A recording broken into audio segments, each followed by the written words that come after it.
नमस्कार बंधु, राधे राधे। मैं नंदिनी प्रिय संस्कृतम में आप सभी बंधुजनों का स्वागत करती हूँ। उम्मीद करती हूँ स्वस्थ होंगे, मस्त होंगे और अच्छे से अपनी पढ़ाई कर रहे होंगे। तो हम तो प्रश्न पत्र विश्लेषण कर ही रहे हैं बहुत विस्तृत तरीके से। यदि आपको पता है तो अच्छी बात है, नहीं पता है तो जान लीजिए। इसके बाद 2018 के बाद से लेकर 2025 तक जितने भी प्रश्न पत्र हुए हैं उनका हमने बहुत ही विस्तृत विश्लेषण करवाया हुआ है और प्लेलिस्ट भी बनाया हुआ है। तो आप लोग यदि उसको नहीं देखे हैं, चैनल पर नए हैं तो चैनल को सब्सक्राइब कर ले और जाकर प्लेलिस्ट वाले वीडियोस देखें पहले। ये तो हमारी चलती रहेगी और चैनल को सब्सक्राइब कर लेंगे तो आगे आने वाली जितनी भी वीडियोस है, क्योंकि हम तो लगातार करवाते रहेंगे, तो वो भी आपको मिलती रहेंगी। क्योंकि आप भी जानते हो कि हमारी परीक्षा के लिए प्रश्न पत्र विश्लेषण वो भी विस्तृत कितना उपयोगी है।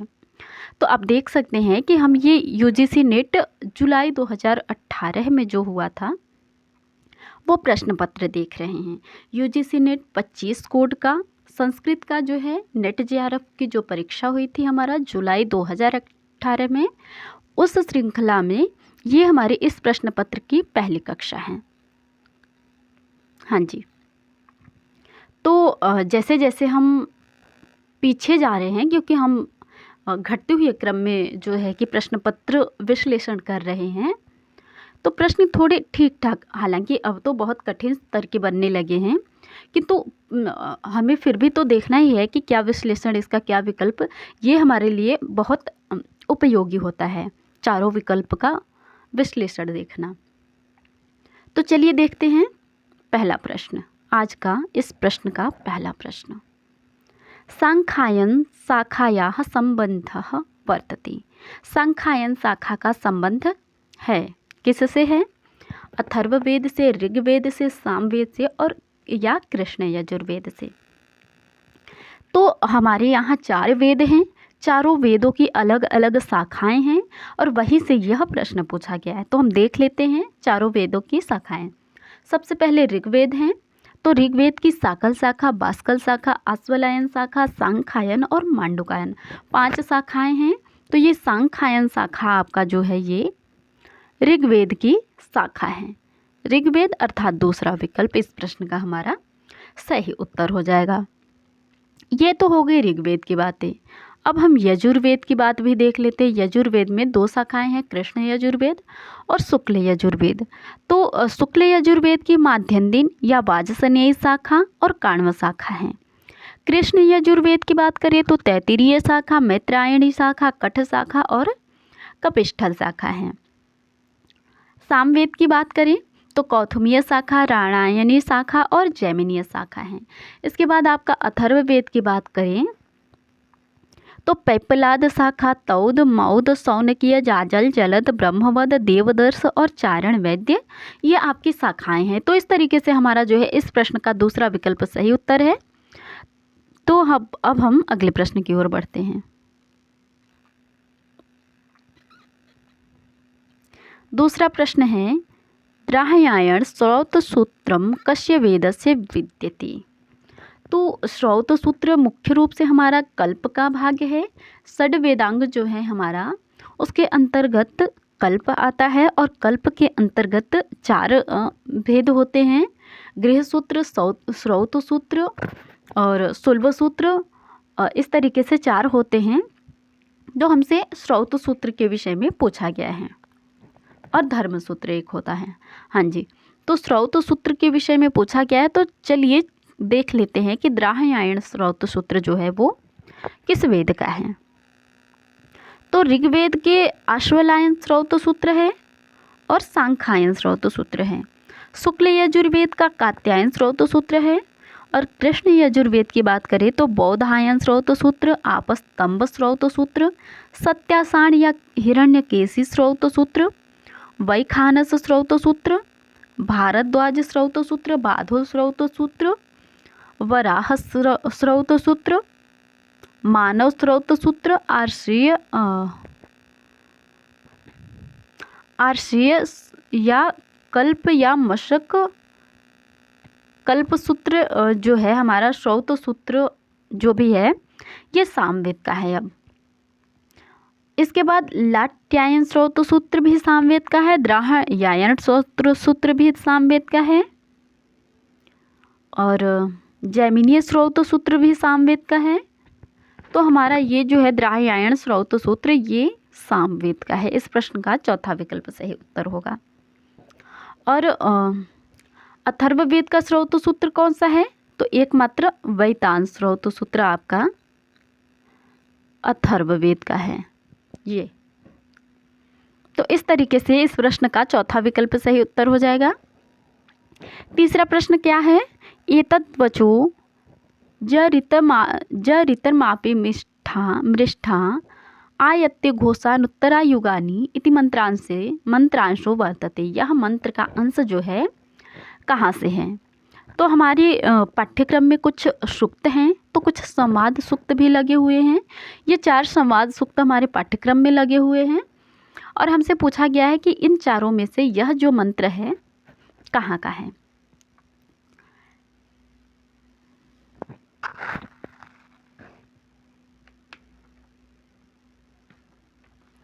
तो पुरूरवा उर्वशी संवाद सूक्त जो है पहला हमारा विकल्प है। इसके ऋषि पुरूरवा और उर्वशी, छंद त्रिष्टुप, देवता पुरूरवा एल उर्वशी और स्वर दैवत है। तो इसका तो है नहीं ये शर्मा और पुरूरवा उर्वशी जो है इसमें 18 मंत्र हैं।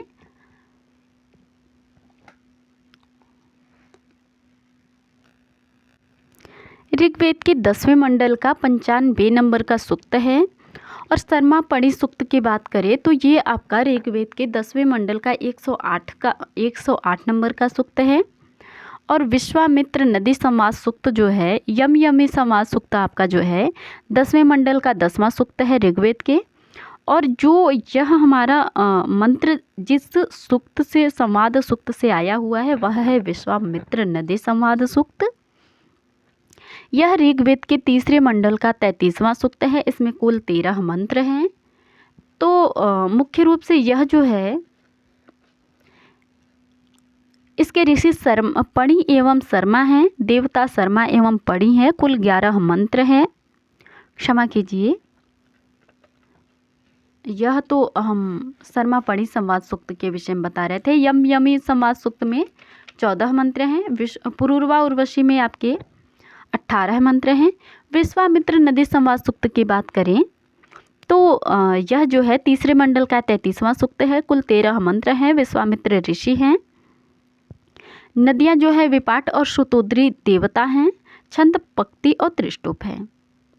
तो ये जो है मंत्र जो है हमारा ऋग्वेद के जो है विश्वामित्र नदी संवाद सूक्त का 8वां मंत्र है। तो उस मंत्र कुछ इस प्रकार से है। एतद्वचो ऋतमापि मृष्ठा आयत्य घोषानुत्तरायुगानि उकथ्येषु कारो प्रतिनोजुषस्व मानो नि कह पुरुषत्रा नमस्ते। अर्थात हे स्तुति गायक, इस वचन को कभी भी मत भूलो ताकि भावी युगों के लोग तुम्हारे इस वचन को सुन सकें। हे कवि, अपनी स्तुति से हमारा आदर रखो। हम लोगों को मनुष्य कोटि में नीचा मत लाओ। तुम्हें नमस्कार है हमारा। इस तरीके से इसमें जो है कहा गया है इस मंत्र में। तो यह मुख्य रूप से विश्वामित्र नदी संवाद सूक्त का मंत्र है। चलिए अगले प्रश्न की ओर बढ़ते हैं। अगला प्रश्न है हमारा अधस्तनेषु समुचित उचित संबंध युतम विकल्पम चिनुत। तो हमें 4 विकल्प दिए गए हैं और चारों विकल्प के सामने उसका जो है मंत्र दिए गए हैं और सूक्त दिए गए हैं। हमें बताना है कि कौन सा मंत्र किस सूक्त के सामने उचित है। अर्थात यो रध्रश्चोदिता यह कृष्णस्य, यो ब्राह्मणे नादमानस्य कीरे युक्त ग्रावण यो अवता सुसिप्र सुत सोमस्य सजना से इंद्र। तो इस तरीके से यह मंत्र है आपका इंद्र सूक्त का है। तो ये तो आपका सही है, हालांकि हमें हमारा सही विकल्प मिल गया क्योंकि हमें एक ही यहाँ पर सही विकल्प है, तो वो हमें हमारा सही विकल्प मिल गया। बाकी राजन्तं मध्वराणां गोपामृतस्य दीदिवं वर्धमानं स्वैदमय सनः पिते शृण्वे अग्ने। ये अग्नि सूक्त का है और ये विष्णु सूक्त का नहीं है, और विष्णु सूक्त हमारे पाठ्यक्रम में भी नहीं है, सवित्री सूक्त भी नहीं है, और रुद्र देवता ये कोई भी सूक्त हमारे पाठ्यक्रम में नहीं है। केवल यहाँ पर दिए गए इंद्र सूक्त जो है हमारे पाठ्यक्रम में है। तो कहते हैं कि जो समृद्धशाली व्यक्ति को प्रेरणा देने वाला है, जो निर्धन को प्रेरणा देने वाला है, जो याचना करने वाले और स्तुति करने वाले ब्राह्मण को प्रेरणा देने वाला है, और सुंदर ठोड़ी वाला जो व्याभिशव करने के लिए पत्थरों को उद्यत किए हुए सोम रस को निचोड़ने वाले यजमान की रक्षा करता है। हे असुरों, वही इंद्र हैं। इस तरीके से ऐसा कहा गया है। अब राजन्तं मध्वराणां गोपामृतस्य दीदिवं वर्धमानं स्वेदमे कहते हैं कि अग्नि सूक्त का है। प्रकाशमान होते हुए हिंसा रहित यज्ञों के रक्षक, सत्य कर्म फलों को पुनः पुनः प्रकाशित करने वाले और अपने गृह यज्ञशाला में बढ़ने वाले अग्नि के समीप हम जाते हैं। अहम सुवे पितरमस्य मूर्धन मम योनिरिप्सवन्तः समुद्रे ततो वितिष्ठे भुवनानि विश्वा श्वेतामुम द्याम वर्षरोप पृष्ठामि। ये वाक सूक्त का हमारे पाठ्यक्रम में वाक सूक्त है, वहाँ का मंत्र है। तो इसमें कहा गया है कि इस ब्रह्म के सिरह स्थानीय द्युलोक को अथवा इस ब्रह्म के सिर पर आकाश को मैं उत्पन्न करती हूँ। समुद्र अर्थात परमात्मा में जो अणु अर्थात व्यापनशील बुद्धियाँ हैं, उनमें मेरा ही कारण है, अथवा समुद्रों में जलों में मैं ही कारण रूप से विद्यमान हूँ, अथवा समुद्र या अंतरिक्ष और जल शरीर देवों में कारण हूँ। इसलिए संपूर्ण भुवनों अर्थात पंच महाभूतों में प्रविष्ट होकर मैं हूँ उनको विविध रूप से व्याप्त किए हूँ, और इस द्युलोक को मैं सर्वत्र व्यापक होते हुए अपने कारणभूत शरीर से स्पर्श कर रही हूँ। तो इस तरीके से हमारा ये जो पंक्ति है ये वाक सूक्त का है, और ये अग्नि सूक्त का है। तो हमारा इस प्रश्न का पहला विकल्प सही उत्तर है। चलिए अगले प्रश्न की ओर बढ़ते हैं। 5 नंबर प्रश्न में पूछा गया है, यो वाघते ददाति सूनरम वसु अत्र वाघते पदस्य को अर्थः। तो ऋग्वेद के प्रथम मंडल के 40वें सूक्त में कर्म ऋषि बृहस्पति देवता की स्तुति करते हुए इस मंत्र को उद्धृत करते हैं। कहते हैं, यो वाघते ददाति सूनरम वसु स धत्ते अक्षिति श्रवः तस्माइलाम सुविरामा यजामहे सुप्रति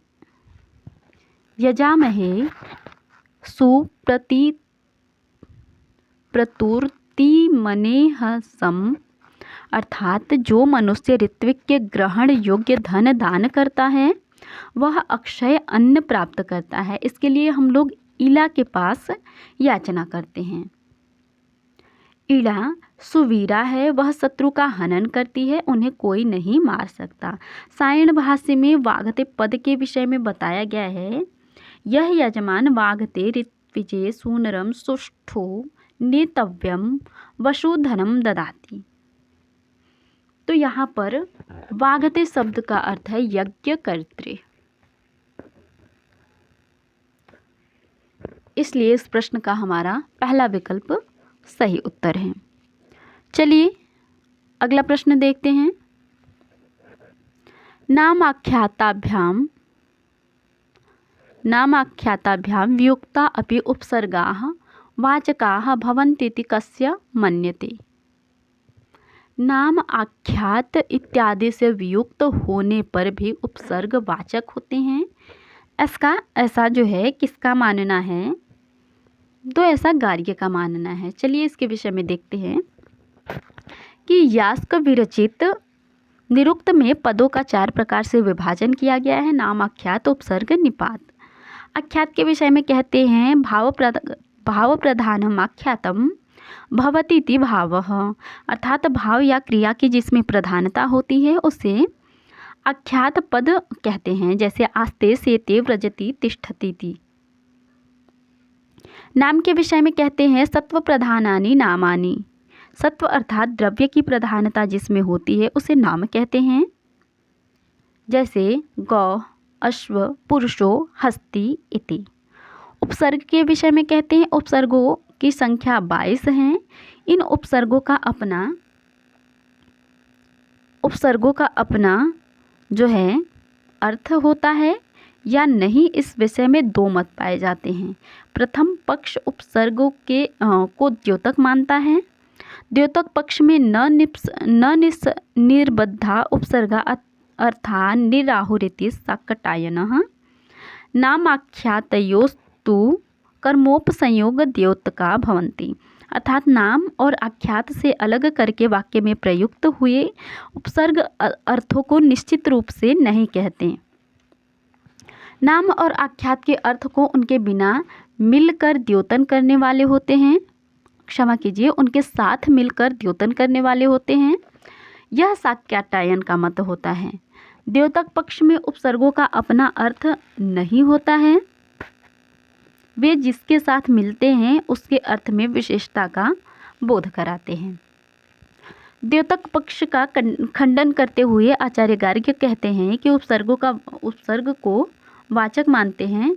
कहते हैं उच्चावच्चा पदार्था भवन्ति इति गार्ग्यः, अर्थात इन उपसर्गों के भी उच्चावच्च अर्थात नाना प्रकार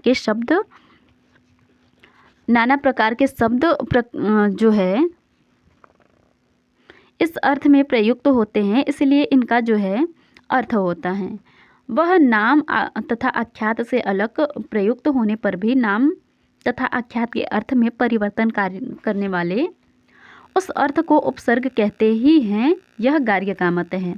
इस पक्ष में उपसर्गों का अपना अर्थ होता है और वे उस पक्ष के उस अर्थ के वाचक होते हैं।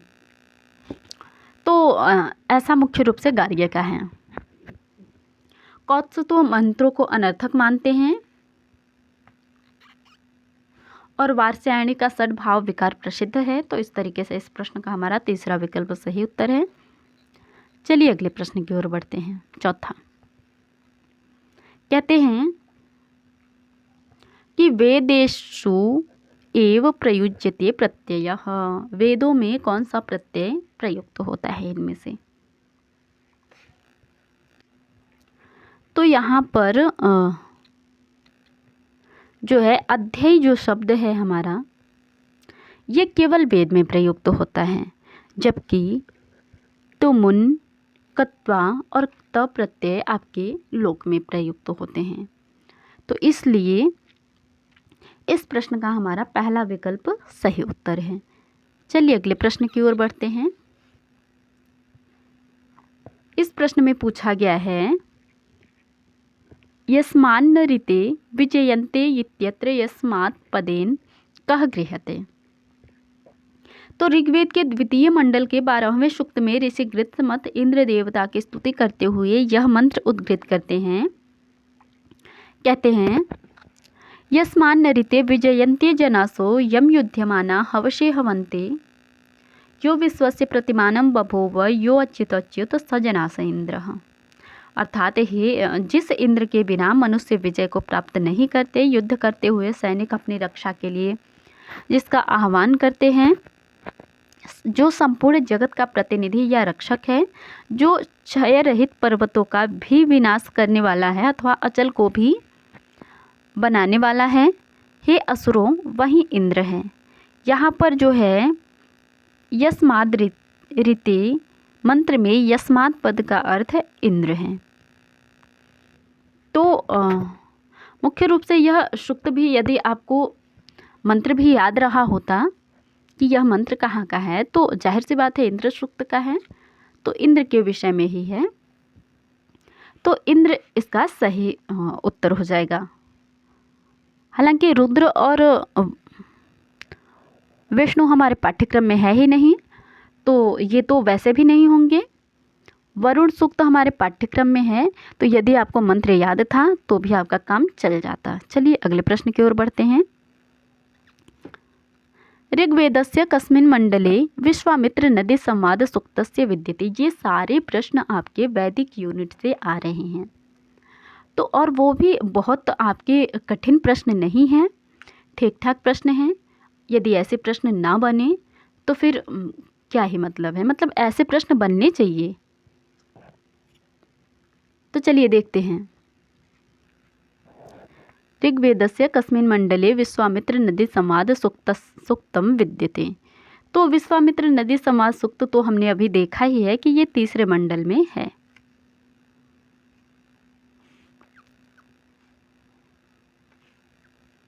ऋग्वेद के तीसरे मंडल में, और ज़्यादातर सूक्त दसम मंडल से हैं, और ये विश्वामित्र नदी संवाद सूक्त आपका तीसरे मंडल से है। कुछ सूक्त पहले मंडल से हैं, जैसे वरुण सूक्त, अग्नि सूक्त, बाकी सारे 10वें मंडल से ज़्यादातर हैं। तो हम देख लेते हैं कि हमारे 4 संवाद सूक्त हैं। पुरूरवा उर्वशी, यम यमी, शर्मापणी, विश्वामित्र नदी, ये 4 हैं। तो पुरूरवा उर्वशी संवाद सूक्त तो 1095 है, 10वें मंडल का 95 नंबर का सूक्त। यम यमी 1010 से है, शर्मापणी 10 108 है, और विश्वामित्र 333 है। तीसरे मंडल का ये ऋग्वेद के तीसरे मंडल का 33वां सूक्त है, और इसमें 13 मंत्र है। ये 3-3 का आप यदि याद कर लेते हैं तो इतने में भी आपका काम चल जाएगा विश्वामित्र संवाद सूक्त के लिए मुख्य रूप से। तो इस तरीके से इस प्रश्न का हमारा तीसरा विकल्प सही उत्तर है जी। चलिए अगले प्रश्न की ओर बढ़ते हैं, देखते हैं, समझते हैं। परिशिष्ट भागम अतिरिच्य निरुक्ते कति अध्यायाः सन्ति। तो कहते हैं कि निरुक्त में परिशिष्ट को छोड़कर कितने अध्याय हैं। तो हम सबसे पहले देख लें कि निरुक्त में कुल कितने अध्याय हैं। कुल आपके परिशिष्ट को लेकर 14 अध्याय हैं। तो आपको यह भी पता होना चाहिए कि परिशिष्ट कितने हैं, 2 हैं। तो 2 यदि माइनस करेंगे, घटाएंगे, तो आपके 12 बचेंगे, अर्थात परिशिष्ट को छोड़कर हमारे 12 अध्याय होंगे। तो इस प्रश्न का हमारा तीसरा विकल्प सही उत्तर है। देख लेते हैं कुछ तथ्यों को। यास्क के निरुक्त में कुल 12 अध्याय हैं, अंत में परिशिष्ट के रूप में 2 अध्याय हैं। इस प्रकार यह 14 अध्यायों में विभक्त है, किंतु प्रश्न में परिशिष्ट को छोड़कर पूछा गया है, तो अध्यायों की संख्या जो है 12 होगी, 12 होगी। तो प्रथम अध्याय में जो है निघंटु, नाम, आख्यात आदि 4 पद विभाग, शब्द नित्यता का विवेचन, षड्भाव विकार उपसर्गों का अर्थ विवेचन, सभी नाम धातुज हैं, इसका प्रतिपादन, मंत्रों की सार्थकता का प्रतिपादन, अर्थ ज्ञान का महत्व। अध्याय 2 और 3 नैघंटुक कांड। अध्याय 2 के प्रारंभ में निर्वचन, वर्ण परिवर्तन आदि से संबंधित भाषा शास्त्रीय विवेचन है। अध्याय 4 से 6 नैगम कांड या एकपदिक कांड है। इसके बाद 7 से 12 दैवत कांड है। इन अध्यायों में देवतावाचक शब्दों की विस्तृत व्याख्या, जीवलोक, अंतरिक्ष लोक और पृथ्वी स्थानीय देवों का विवेचन है। इसके बाद जो परिशिष्ट है 13 और 14, इनमें निर्वचन प्रक्रिया, सृष्टि, उत्पत्ति तथा दार्शनिक महत्व के अनेक विषयों का विवेचन है। निघंटु और निरुक्त जो है, यास्क का निरुक्त वस्तुतः निघंटु ग्रंथ की व्याख्या या भाष्य है। निघंटु वैदिक शब्दों का संकलन है। इसमें 5 अध्याय तथा कुल संग्रहित शब्दों की संख्या 1768 है। निघंटु में अध्यायवार शब्दों की संख्या प्रथम अध्याय में 414, द्वितीय अध्याय में 514, तृतीय अध्याय में 410, चतुर्थ अध्याय में 279 और पंचम अध्याय में 151 शब्द निघंटु के रचयिता आपके प्रजापति कश्यप हैं। तो इतनी बातें हो गई। इस तरीके से इस प्रश्न का हमने कुछ संबंधित तथ्य देखे, विश्लेषण किया। उम्मीद करती हूँ आप लोगों को बहुत पसंद आई होगी। चैनल पर नए हैं तो चैनल को सब्सक्राइब कर ले, वीडियो को लाइक कर ले और मित्रों को भी शेयर कर लें और ज़्यादा से ज़्यादा लाभ उठाएं। फ्री कंटेंट है। तो चलिए कक्षा समाप्त करते हैं, मिलते हैं अगले प्रश्न के साथ अगली कक्षा में। ये हमारा इस प्रश्न पत्र की पहली कक्षा है। लगातार आपके सारे इस प्रश्न के सारी कक्षाएं आएंगी, आगे के प्रश्न के भी आएंगे, तो जुड़े रहिए। चलिए, धन्यवाद।